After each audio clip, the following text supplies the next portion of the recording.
Hello and welcome to my channel. My name is TWD If, and I'm a big fan of the TV show The Walking Dead.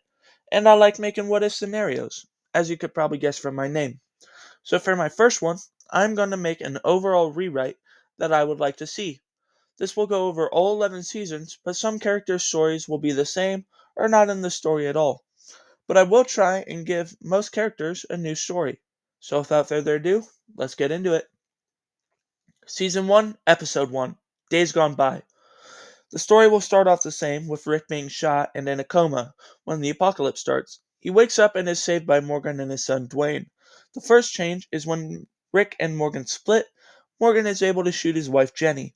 Although this happens, Morgan and Dwayne would stay in King County to grieve. The rest of the episode would turn out the same, ending with Glenn talking over the radio. Season 1, Episode 2, Guts. Guts would start the same way as it did canonically, as Glenn saves Rick. But the change is that T-Dog isn't present, so him and Merle would never get into an argument. Merle wouldn't call T-Dog the N-word, and Merle wouldn't be handcuffed to the roof, meaning that everybody gets out of Atlanta unscathed. Season 1, Episode 3, Tell It to the Frogs.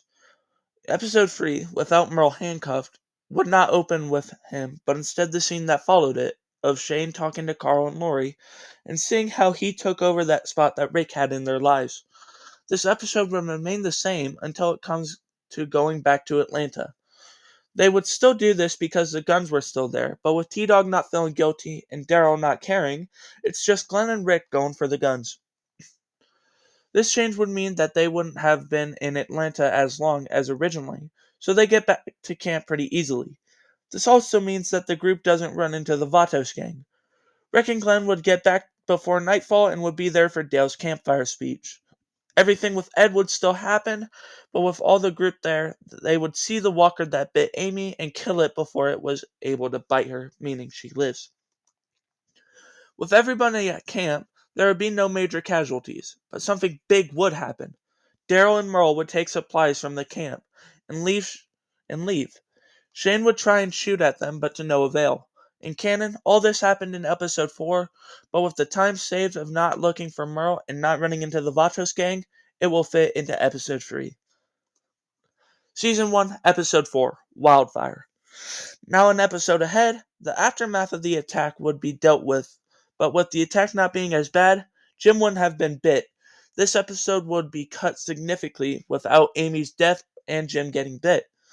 But this time would be used to flesh out characters such as Amy, Dale, Jim, Jackie, and more. But it would end mostly the same with Morales leaving and the group heading to the CDC. Season 1, Episode 5, TS-19. The season finale would be mostly the same, but with the addition of more characters.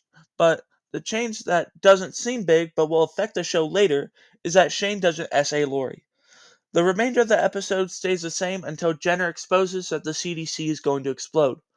I believe that Amy still being alive would mean that Andrea wouldn't try and stay, and the same with Jackie and Jim. So everybody makes it out of the CDC besides Jenner, as